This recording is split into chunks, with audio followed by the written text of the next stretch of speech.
Hello मेरे lollipop. अगर आप इस वीडियो को क्लिक कर दिए हैं तो वीडियो को पूरा देख करके ही जाइएगा, क्योंकि महातांडव वीडियो सीरीज का इस वीडियो लेक्चर में हम 40 इंपॉर्टेंट एमसीक्यू क्वेश्चन देखने वाले हैं। आज की इस वीडियो में हम क्लास 10th का सामाजिक विज्ञान का very very important 40 important question को देखने वाले हैं। ठीक है। और ये जो क्वेश्चन है बहुत ज़्यादा इंपॉर्टेंट है, क्योंकि ये 21-22 का एग्ज़ाम के टाइम में जब फर्स्ट टर्मिनल एग्ज़ाम था, उस समय जारी किया गया मॉडल प्रश्न पत्र है, उसका सेट 3 है। ठीक है। तो इस तरह से ये क्वेश्चन बहुत ज़्यादा इंपॉर्टेंट हो जाता है, जो भी यहाँ पर दिया गया था। 5 सेट जारी किया गया था और पांचों सेट जिन बच्चों ने अच्छे तरीके से पढ़ा था, उन सबों की 40 में से 35 क्वेश्चन सही हुआ था, यानी कि 35 क्वेश्चन इसी 5 सेट में से आया था। तो 3 सेट हमने अपलोड, सॉरी 2 सेट अपलोड कर दिया है, इस ये मिला के 3 सेट होगा। चौथा भी और पांचवा भी बहुत जल्द आएगा। तो देरी न करते हुए चलिए वीडियो को शुरू करते हैं। देखिए, पहला क्वेश्चन पूछा है, फ्रांस की क्रांति कब हुई? तो इसका जो ऑप्शन है उसमें दिया है 14 जुलाई 1789। ठीक है। फिर दिया है 4 जुलाई 1776। ग में दिया है 15 अगस्त 1947। और घ में दिया है 26 जनवरी 1950। इस तरह से कुछ दिया हुआ है यहाँ पे। लेकिन सही जो आंसर होगा इसका, उसका होगा ऑप्शन नंबर क। ठीक है, 14 जुलाई 1789।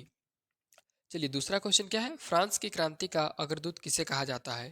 पहला में है नेपोलियन, दूसरा में है रूसो, तीसरा में है दीदरो और चौथा में लेनिन।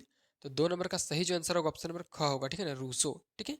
चलिए, तीसरा क्वेश्चन यहाँ पर हम देखते हैं क्या पूछा है। विस्मार्क जर्मनी का चांसलर कब बना? ठीक है। तो ऑप्शन है 1848, ख में है 1856, ग में है 1860 और घ में 1871। तो 3 नंबर का सही जो आंसर हो जाएगा आपका ऑप्शन नंबर, इस क्वेश्चन का सही आंसर होगा ऑप्शन नंबर घ 1871। ठीक है। चलिए, अब चौथा क्वेश्चन देखते हैं। पहले तुम मनुष्य हो, उसके बाद किसी देश के नागरिक या अन्य कुछ, यह कथन, ठीक है ना, यह कथन किसका है? यह क्वेश्चन कथन किसके द्वारा कहा गया था? और ये जो क्वेश्चन है बहुत ज़्यादा इंपॉर्टेंट है आप लोगों के लिए। ठीक है। तो पहला में, सॉरी, क नंबर में है मैथ्सनी, ख में है वाल्टेयर, ग में है रूसो और घ में है दीदरो। ठीक है। तो 4 का सही जो आंसर हो जाएगा आपका ऑप्शन नंबर ग। ठीक है, रूसो को, रूसो ने दिया था यह कथन।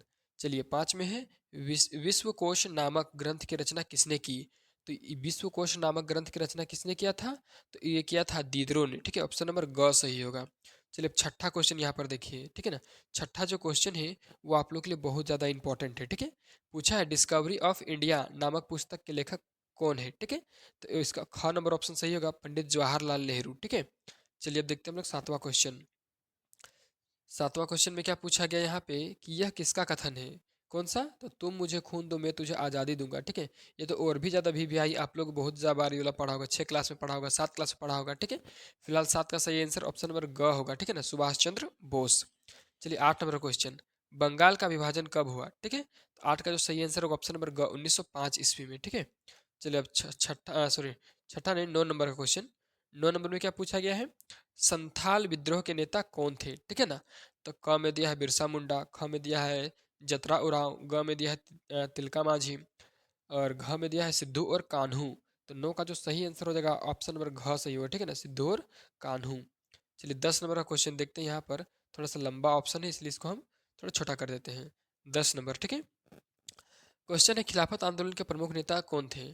कौन कौन खिलाफत आंदोलन के प्रमुख नेता थे? तो क नंबर दे अब्दुल गफ्फार खान, ये तो एक ही कोई नाम है, गलत हो जाएगा। फिर ख में दिया है मौलाना मोहम्मद अली और मौलाना शौकत अली, यही आंसर सही है, ऑप्शन नंबर ख। ठीक है। चलिए, 11 नंबर का क्वेश्चन देखिए। 11 नंबर हमको लग रहा है कि ज्योग्राफी से होना चाहिए क्वेश्चन। ठीक है ना। फिलहाल देखते हैं किससे है। हमारे पर्यावरण में, देखें, ज्योग्राफी से है, उपलब्ध प्रत्येक वस्तु जो हमारी आवश्यकताओं को पूरा करने में प्रयुक्त की जा सकती है और जिसको बनाने के लिए प्रौद्योगिकी उपलब्ध है, जो आर्थिक रूप से संभाव्य और सांस्कृतिक रूप से मान्य है, उसे क्या कहते हैं? तो 11 का सही आंसर जो हो जाएगा आपका ऑप्शन नंबर ख। ठीक है ना, संसाधन कहते हैं किसको? तो हमारे पर्यावरण में उपलब्ध प्रत्येक वस्तु है, ठीक है ना, जो हमारा आवश्यकताओं को पूरा करता है। ठीक है। और तो और जिसको बनाने में प्रौद्योगिकी उपलब्ध है, ठीक है ना, टेक्नोलॉजी उसके लिए काम कर रहा है, उसको लोग संसाधन कहते हैं। क्या कहते हैं? संसाधन। ठीक है। चलिए, नेक्स्ट क्वेश्चन देखते हैं। 12 नंबर। 12 में है, भूमि निम्नीकरण में निम्नलिखित में से किनकी भूमिका नहीं है? ठीक है ना। तो देखिए, भूमि निम्नीकरण यानी कि मिट्टी का कटाव, यहाँ में से कौन सा नहीं करता है मिट्टी का कटाव? ठीक है। क में है वनों को काटना, ख में है अति पशुचारण, ग में है खनन और घ में है मधुमक्खी पालन। ठीक है। तो 12 का सही आंसर होगा ऑप्शन नंबर घ, ठीक है, मधुमक्खी पालन इसका सही आंसर होगा। चलिए 13 नंबर, भारत के कुल क्षेत्रफल का कितना प्रतिशत भाग मैदानों के रूप में पाया जाता है, ठीक है। तो क नंबर में है 27%, ख में है 30%, ग में है 43% और घ में है 87%, ठीक है। तो 13 का जो सही आंसर हो जाएगा आपका ऑप्शन नंबर कितना होगा ग, ठीक है, 43%। चलिए 14 नंबर का क्वेश्चन यहाँ पर पढ़ते हैं। चलिए देखिए 14, लौह अयस्क किस प्रकार का संसाधन है, ठीक है, ये पूछा गया है कि लौह अयस्क कैसा संसाधन है। 14 का जो सही आंसर होगा ऑप्शन नंबर घ होगा, ठीक है ना, अनवीकरणीय योग्य है, ठीक है। चलिए 15 क्वेश्चन देखते हैं। 15 नंबर का, गुलाबी सिर वाली बतख किन जातियों में शामिल है, ठीक है। क में है दुर्लभ जातियाँ, ख में है सामान्य जातियाँ, ग में है संकटाग्रस्त जातियाँ और घ में है लुप्त जातियाँ। तो 15 का सही आंसर हो जाएगा आप लोगों का लुप्त जाति, यानी कि ऑप्शन नंबर घ, ठीक है। चलिए देखते हैं हम लोग 16 नंबर का क्वेश्चन यहाँ पे। देखिए 16 नंबर का क्वेश्चन, ठीक है। 16, भारत में जैव विविधता को कम करने वाले कारक कौन है, ठीक है। तो क में है वन्य जीव के अवकाश का विनाश, ख में है वन्य जीव का को मारना या शिकार करना, ग में है पर्यावरणीय प्रदूषण एवं दावानल, घ में है उपरोक्त सभी। 16 नंबर का सही आंसर होगा ऑप्शन नंबर घ, उपरोक्त सभी, ठीक है। चलिए 17 नंबर देखिए, चिपको आंदोलन किससे संबंधित है। क में है मृदा अपरदन रोकने से, ख में है वनों की कटाई रोकने से, ग में है बहुउद्देश्य परियोजना से और घ में है कृषि उत्पादन बढ़ाने से। 17 नंबर का सही आंसर होगा ऑप्शन नंबर ख, ठीक है, वनों की कटाई रोकने से। चिपको आंदोलन किससे संबंधित है, वनों की कटाई। चिपको आंदोलन सुंदरलाल बहुगुणा के द्वारा शुरू किया गया था और सुंदरलाल बहुगुणा ने शुरू किया, जब शुरू किया गया उसमें लोग पेड़ों से जाकर के चिपक जाते थे, काटने नहीं देते थे, ठीक है। चलिए 18 नंबर क्वेश्चन क्या है, जल की कमी के क्या कारण है, ठीक है। क में अतिशोषण, ख में अत्यधिक प्रयोग, ग में समाज के विभिन्न वर्गों में जल का असमान वितरण और घ में है उपरोक्त सभी। तो 18 का सही आंसर हो जाएगा ऑप्शन नंबर घ, उपरोक्त सभी, ठीक है। 19 नंबर, टांका क्या होता है। तो टांका आप लोग जानते हैं पानी पीने का एक, पानी संग्रहित करने का, पीने का नहीं, संग्रहित करने का एक भूमिगत टैंक है, ठीक है, जिसको हौदा भी बोल सकते हैं, हौज भी बोल सकते हैं। तो टांका सामान्यतः राजस्थान की तरफ बोला जाता है। तो क नंबर का सही आंसर हो जाएगा इसका, ठीक है ना, ऑप्शन क। राजस्थान में टांका किसको बोलते हैं, तो पानी रखने वाला हौज को, हौदा को, ठीक है ना। चलिए 20 नंबर का क्वेश्चन देखते हैं। 20 में है, सन 2025 तक कितने लोगों के जल की कमी झेलने की भविष्यवाणी की गई है।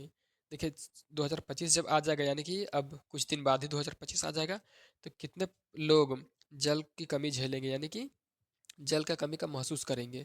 तो क में है 20 करोड़, ये और यही आंसर सही है, क नंबर 20 करोड़ लोग पूरे भारत में, 20 करोड़ लोग, ठीक है ना, पूरे भारत के 20 करोड़ लोग जल की समस्या से घिरे रहेंगे।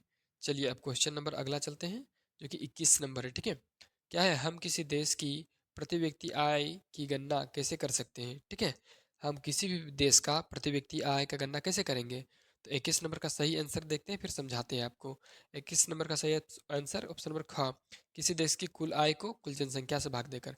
आय मान के चलिए किसी व्यक्ति का कितना है, 20,000 है, ठीक है ना, मान के चलिए 20,000 है, ठीक है, 20,000, और उसका जनसंख्या उस देश का कितना है, तो 1 लाख है, कितना है, 1 लाख, ठीक है। तो उसका कैसे हम लोग गणना करेंगे, दोनों को भागा दे देंगे, आंसर आ जाएगा, ठीक है। चलिए 22 नंबर का क्वेश्चन अब हम लोग देखते हैं।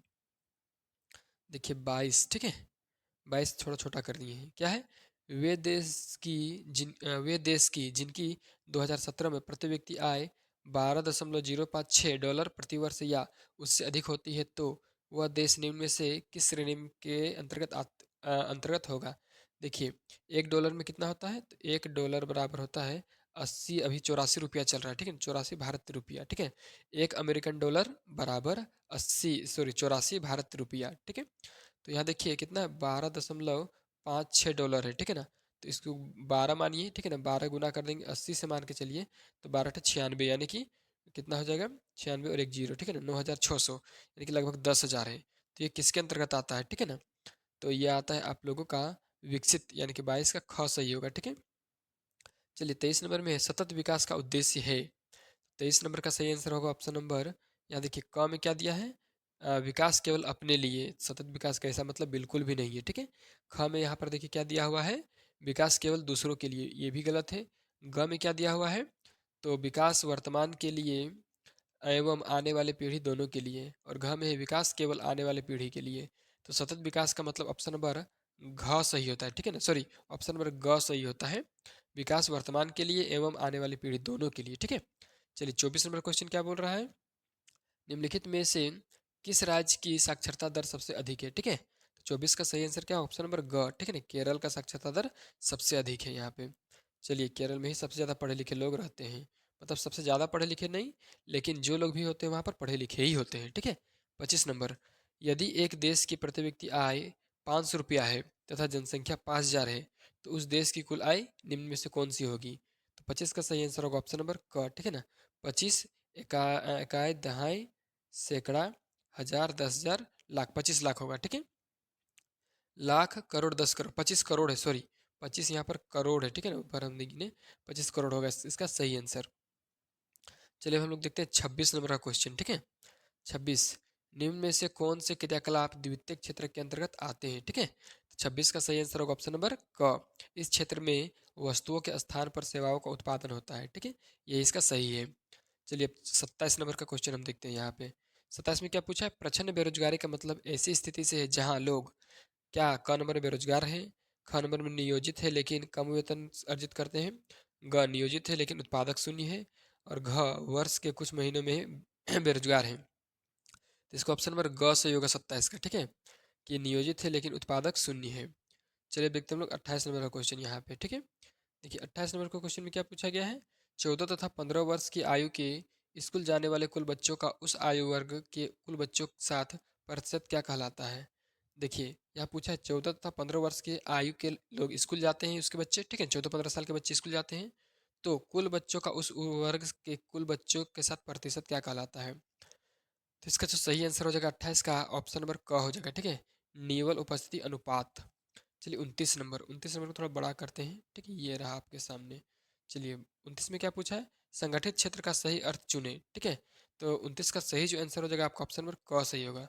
यह उन उद्यमों को शामिल करता है जहां बेरोजगार की शर्त नियमित है। ठीक है, चलिए 29, अब देखते हैं यहाँ पर हम लोग 30 नंबर का क्वेश्चन। ठीक है, देखिए 30 नंबर में क्या है?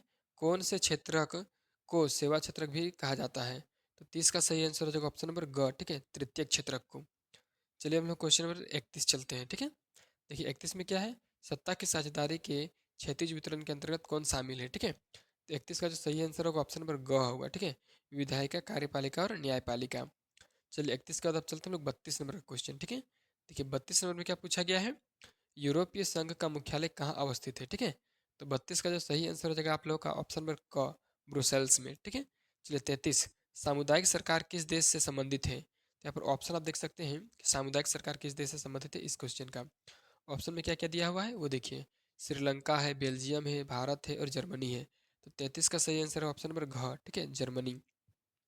34, बेल्जियम में डच भाषा बोलने वालों की आबादी कितनी प्रतिशत है? 34 का सही आंसर है ऑप्शन नंबर कितना आप जानते हैं? घ, 59%। ठीक है, 40 भी नहीं, 39 भी नहीं और 20 भी नहीं। चलिए अगला देखते हैं हम लोग 35 नंबर। सत्ता की साझेदारी के ऊर्ध्वाधर वितरण से निम्न में से कौन संबंधित है? देखिए सच्चा सत्ता का साझेदारी का दो ठो वितरण होता है, एक तो ऊर्ध्वाधर वितरण और एक होता है क्षैतिज वितरण। ठीक है ना, तो ऊर्ध्वाधर वितरण से कौन सा चीज संबंधित है? ठीक है, तो 35 का ऑप्शन क में दिया है विधायिका, कार्यपालिका, न्यायपालिका। ख में दिया है केंद्र सरकार, राज्य सरकार, स्थानीय सरकार। ग में है सामाजिक समूह, भाषाई समूह, धार्मिक समूह। और घ में है दबाव समूह, राजनीतिक दल और सामाजिक आंदोलन। तो 35 का सही आंसर होगा ऑप्शन नंबर ख, केंद्र सरकार, राज्य सरकार और स्थानीय सरकार। चलिए अब क्वेश्चन नंबर अगला चलते हैं हम लोग 36 नंबर। ठीक है, क्या है? इनमें से कौन संघ सूची का विषय है? ठीक है, 36 का सही आंसर हो जाएगा आपका ऑप्शन नंबर ख। ठीक है ना, प्रतीक्षा विदेशी मामले या बैंकिंग। ठीक है, चलिए 37 तो हो गया। चलिए अब देखते हैं हम लोग 38 नंबर का क्वेश्चन। देखिए 38 नंबर बहुत ज़्यादा इंपॉर्टेंट है आप लोग के लिए। ठीक है, 38 नंबर क्या है? 37 में क्या था? हमारे देश में राजभाषा हिंदी को बोलने वाले प्रतिशत कितना है? ठीक है, 37, तो इसका घ सही होगा 40%। चलिए 38, भारत की अनुसूचित भाषाओं में झारखंड की कौन सी भाषा शामिल है? ठीक है, तो इसका सही आंसर ऑप्शन नंबर घ, संथाली। ठीक है, ये भारत की अनुसूचित भाषाओं में शामिल किया गया भाषा है। ठीक है, चलिए अब हम लोग अगला क्वेश्चन देखते हैं। 39 नंबर, पंचायतों में महिलाओं के लिए कितने प्रतिशत आरक्षण का प्रावधान किया गया है? देखिए पंचायत जो होता है उसमें महिला के लिए कितना प्रतिशत आरक्षण है? तो 39 का सही आंसर होगा ऑप्शन नंबर घ। ठीक है, 50%। चलिए 40 नंबर क्वेश्चन देखते हैं लास्ट। भारत के वास्तविक विकेंद्रीकरण की दिशा में एक बड़ा कदम कब उठाया गया? तो क में 1992, ख में 1993 ग में 1994 और घ में 1995। तो देखिए इस प्रकार से इसका 40 का जो सही आंसर हो जाएगा आप लोगों का ऑप्शन नंबर क 1992, ठीक है ना। तो स्टूडेंट्स इस वीडियो में हम आप लोगों को बोर्ड एग्जाम 2025 के लिए, कौन सा, जेक बोर्ड एग्जाम 2025 के लिए 40 वीवीआई इंपॉर्टेंट क्वेश्चन बताए हैं, एमसीक्यू यानी कि मल्टीपल चॉइस क्वेश्चन, ऑब्जेक्टिव यानी कि।